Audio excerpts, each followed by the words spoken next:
You do not meet your end on the battlefield. There are no echoes of charging horses, no enemy sword to grant you the fleeting glory of a warrior's death. Instead, you fade quietly, trapped within your own body, burdened by sickness, regret, and a court filled with whispers. This is the fate that awaits you not as an ordinary man, but as Kublai Khan, the grandson of Genghis Khan, ruler of the largest empire the world had ever known. Before the end comes, before the humiliation sets in, there was triumph. You were born in 1215 into a lineage so immense, so formidable that its weight could crush even the strongest man. The blood of Genghis Khan coursed through your veins, carrying with it a heavy mantle of expectation. You were not just another Mongol warrior. You were the heir to an empire carved through fire, blood, an unyielding Terrora dominion that stretched from the Pacific Ocean to the gates of Europe. Yet, unlike many of your kin, who measured greatness only in the mastery of bow and blade, you hungered for knowledge. You studied the rituals of the Chinese, welcomed scholars into your court, and surrounded yourself with artists, poets, and thinkers. You listened, observed, and remembered. 2 Mongol generals hardened by decades of conquests. You were an anomaly, but you were brilliant. When you rode into battle, your strategies combined the unstoppable fury of the steppes with the careful calculation of a statesman. By 1260, your years of military campaigns and political maneuvering propelled you to the pinnacle of power, the throne of the great Khan. For the first time in history, a foreigner sat upon the dragon throne of China. You proclaimed the founding of a new dynasty, the Yuan. From the endless grasslands of Mongolia to the bustling streets of Chinese cities, from the fertile rice paddies to the deserts of Central Asia, the world bent to your authority. Your capital, Karbolaquatwi, now known as Beijing, became the heartbeat of your empire. Gone were the simple tents of your ancestors. In their place rose marble halls, golden roofs, wide avenues, and vibrant markets filled with spices, silks, and treasures beyond imagination. To your people, this was proof. The Mongols were not merely conquerors, they were rulers of civilization itself. Trade flourished. Caravans traversed the Silk Road, carrying not just goods but ideas, knowledge, and cultures from one end of the world to the other. Astronomers, engineers, doctors, and poets found their way to your court. And it was during this time that a young Venetian named Marco Polo arrived. He wandered the streets of Karbalik, witnessing marvels that no European king could match. Through his words, you became more than a ruler. You became legend. Polo described endless banquets, palaces overflowing with wealth, and a sovereign whose command seemed to stretch over the entire known world. But beneath the splendor, subtle cracks began to form. The empire was vast, perhaps too vast to govern effectively. Every conquest added new languages, new cultures, and new rebellions to manage. The harder you tried to hold the empire together, the more it strained against you. Yet ambition was a fire that never dimmed. Your gaze turned to the islands of Japan. In 1274, you sent a fleet across the sea, only to have it shattered by a furious storm. Undeterred, in 1281, you assembled an armada of unprecedented scale. Over 4,000 ships carrying more than 140,000 men. The world had never seen such a force unleashed upon the ocean. Victory seemed within reach, but Neji had other plans. Typhoons struck your fleet with unrelenting fury, splitting ships apart and drowning tens of thousands of your soldiers. The Japanese called these storms kamikaze, divine winds, believing the gods had intervened to save their land from the Mongols. For you, it was a humiliation beyond words. Years of meticulous planning, immense expenditures of silver, and the lives of countless men all obliterated in the wrath of the storm. Still, your ambition could not be extinguished. You launched campaigns into Vietnam, Burma, and Java, yet each ended in disaster. Jungle diseases ravaged your troops, guerrilla fighters harassed your columns, and one by one, your armies returned broken, defeated, and demoralized. Every defeat came at an enormous cost. Soldiers lost, silver spent, grain ripped from the hands of Chinese farmers to feed your campaigns. Peasants groaned under the heavy weight of taxes, and across the empire, rebellions smoldered like embers in the dark. And then came the greatest personal tragedy of your life. In 1281, Empress Chavi, your beloved wife, passed away. To you, she had been more than a partner, she was your anchor. Her wisdom tempered your ambition. Her compassion tempered your fury. She had embraced Buddhism, showing kindness to all under your rule, even to the Chinese, who often resented their Mongol overlords. Her death shattered your world. Without her, you were unmoored, and the conqueror who had faced empires with unwavering courage now collapsed inward. You turned to wine, to feasts, to indulgence, in a desperate attempt to dull the pain. The warrior became a prisoner of grief, and as sorrow took hold, the empire itself began to fracture around you. Ministers schemed, generals whispered, and rebellion simmered in the fields. The mighty Kublai Khan, who had once commanded continents, now found the true enemy within his own sorrow, indulgence, and isolation. You are Kublai Khan, ruler of a world once thought untouchable, but the storms that destroyed your fleets have returned. Not across the seas, but within your own palace walls. After Empress Chabi's death, your court becomes a hollow echo of what it once was. The marble corridors that once rang with laughter and music now hum with whispers and suspicion. Ministers bow low, their eyes averted. Generals smile to courtiers laugh at your jokes, but avoid your gaze. Behind every flattering word hides a calculation. Behind every bow, a silent betrayal. You long for Chabi's calm voice, the way she soothed your temper, the way her wisdom balanced your ambition. Without her, your empire feels heavier, your throne colder. You tend to wine for courage, to food for comfort, to endless banquets to fill the emptiness that even victory could not satisfy. Tables groan beneath roasted meats and exotic fruits, while golden goblets overflow with wine from every corner of Asia. But indulgence, rather than healing you, corrodes your strength. Your body begins to betray you. The once unyielding warrior grows swollen and weak. Gout twists your legs into agony. Each step is a battle, each breath a reminder that even the meatiest must bow to flesh. Servants carry you through your palace, a conqueror reduced to dependence. Your generals notice. They exchange glances when they think you are not looking. Their fear of you fades, replaced by pity and opportunity. The loyalty that once bound your armies begins to fray. Whispers ripple through the empire. The great Khan is dying. In distant provinces, Persia, Central Asia, Russia, governors begin to rule as if your decrees are mere suggestions. They collect taxes for themselves, ignore your messengers, and claim your name only when convenient. Within China, resentment swells. The taxes that once funded conquest now strangled the peasants. Droughts and poor harvests turn hunger into rage. In remote villages, secret societies gather beneath moonlight, muttering that the gods have turned their faces away. The mandate of heaven, the divine right that justifies every emperor's rule, begins to slip from your grasp. Your mind, once as sharp as a forged blade, grows clouded. You trust no one. Longtime ministers are dismissed or executed on suspicion of treachery. Loyal generals vanish overnight. Your court becomes a theater of fear. Every smile conceals a dagger. The palace, filled with wealth beyond measure, has transformed into a prison of paranoia. The pain in your joints intensifies. Physicians bring you herbs, prayers, and strange potions.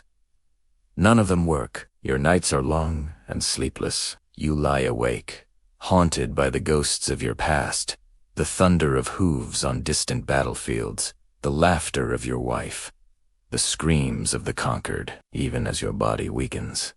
Pride refuses to die. You still dress in gold, still appear before the court draped in silk and jewels. You still sit upon the dragon throne, pretending that nothing has changed. But mirrors do not lie. The man who stares back is not the fierce horseman of the steppes. He's an emperor caged by his own excess. Outside your palace, the empire trembles. Rebels light fires across the countryside. Peasants take up pitchforks, declaring that the Yuan have lost heaven's favor. Monks whisper prophecies of divine punishment. Merchants flee the capital with whatever riches they can carry. Inside, you command feasts, while famine ravages your people. The contrast grows impossible to ignore golden palaces against starving villages, rivers of wine inside your halls against rivers of blood beyond your walls. Winter descends, the cold gnaws at your bones.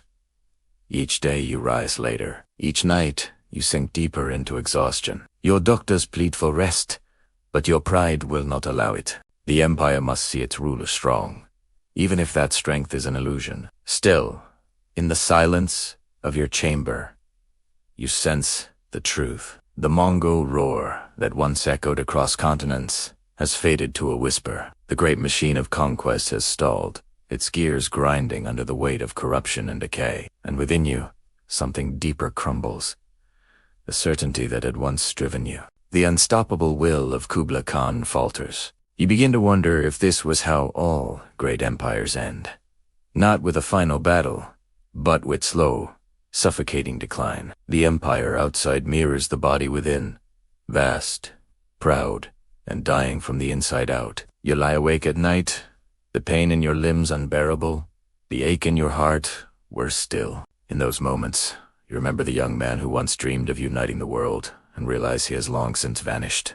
The winter deepens. The fires in your palace burn through the night, but their warmth cannot reach you. Outside the walls of Kublai, famine stalks the land. Rebellions spark like wildfires. Inside, the silence is heavier than snow. You, Kublai Khan, the master of continents, have become a prisoner of your own body. Your legs swell until they can no longer bear your weight. Every motion sends knives of pain through your joints.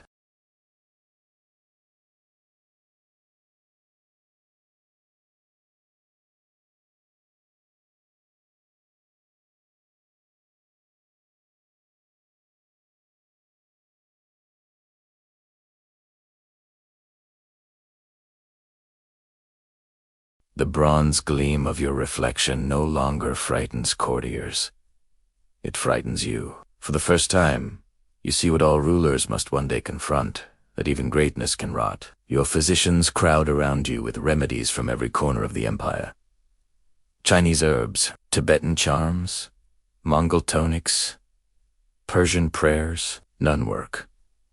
The agony remains, gnawing deeper with each passing day. You drink to forget, but wine only clouds what little strength you have left. You eat, but food turns to ash on your tongue. Around you, the empire you forged begins to slip away, province by province, heartbeat by heartbeat. Beyond China, the far reaches of your dominion are already drifting. Persia, Central Asia, Russia, each governed by men who once swore loyalty to your name, now act as kings in their own right. The dream of a single Mongol world, born under your grandfather's iron will, is unraveling thread by thread. The banners that once carried your emblem across oceans now hang in tattered silence. And within the palace, no one dares speak of it. Courtiers bow and flatter, weaving a cocoon of lies around your throne.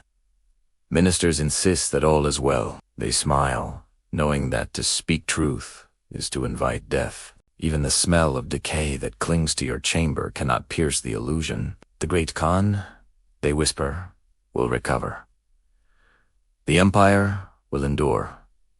But you know better. By the start of the new year, minus 1,294, your strength has almost vanished. The conqueror who crossed mountains and oceans now struggles to draw a breath. Your mind flickers between clarity and delirium. You see flashes of memory, galloping horses across endless steppes, the shimmer of your wife's jewels, the faces of the soldiers who once rode behind you. They all blur together, ghosts, in a dream that is slipping away. Your body is enormous, swollen from years of indulgence and disease. Servants shift your weight on the bed, murmuring prayers. Each touch reminds you how far you have fallen from thunderous warlord to fragile old man. The humiliation cuts deeper than any sword ever could. On the morning of February 18th, 1294, the palace grows eerily still. Your breathing, once heavy and defiant, turns shallow and uncertain. Every exhale sounds like surrender. The golden walls shimmer with candlelight,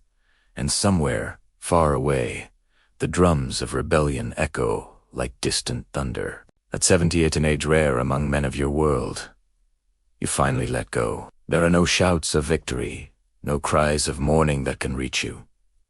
Only silence. But your death is not the end of the story. For the Mongols, burial is as secret as sacred as conquest itself. Your body, immense and regal, must vanish without a trace. The caravan carrying your coffin departs under the cover of night. Guards ride ahead, killing anyone who dares cross the path.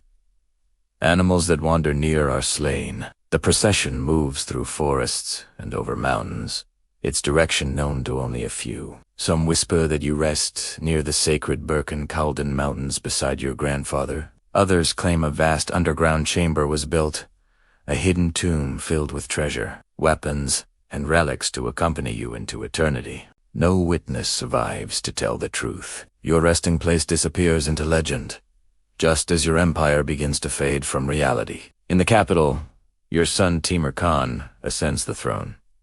But he is not you. He lacks your command, your vision, your fearsome charisma. The unity that once bound the Mongols begins to crumble completely. Factions rise within the court, each seeking its own advantage. In distant provinces, governors act like kings. The heart of the Yuan dynasty beats weakly, sustained by memory rather than power. The people of China grow restless. Taxes, corruption, and hunger spark revolt after revolt. Secret brotherhoods form in the shadows, whispering that the Mongols have lost heaven's favor. Natural disasters, floods, droughts, earthquakes seem to prove them right. The belief spreads. The gods have abandoned the Yuan. For decades, your descendants cling to the throne, but each year, the empire shrinks further. The once mighty Mongol domains splinter. The Golden Horde in Russia, the Ilkhanate in Persia, the Chagatai Khanate in Central Asia, all drift apart. The dream of one empire, one ruler, one world, dissolves like smoke. By 1368, the end arrives. The Red Turban Rebellion surges through China. The rebels march into your great capital, Beijing, driving the Mongols back to the steppes from which they came. The Ming dynasty rises in your place. The Yuan, the dynasty you built with ambition, intellect, and iron, is gone. Less than a century after your death, all that remains are stories. And yet, your shadow endures. Historians and poets still speak your name. Travelers still recount the wonders of your court. Marco Polo's words carry your legend across oceans and centuries. You are remembered not merely as a conqueror, but as a man of contradictions, a ruler of empires who sought knowledge, a barbarian who embraced civilization, a visionary undawned by his own humanity. In your rise, the world witnessed the power of ambition. In your fall, it learned the fragility of greatness. You conquered continents, built cities, and commanded nations, yet could not conquer time, grief, or mortality. No empire is eternal. Every throne is temporary. Even the strongest must kneel before the same truth that claims all kings, that power fades, bodies fail, and legacies depend on memory, not might. Kublai Khan, son of destiny, grandson of thunder, your empire has vanished, but your story remains, a reminder whispered through the ages. Even the greatest conquerors are still human, and sometimes the fiercest battles are not fought with swords, but within the silence of one's own heart.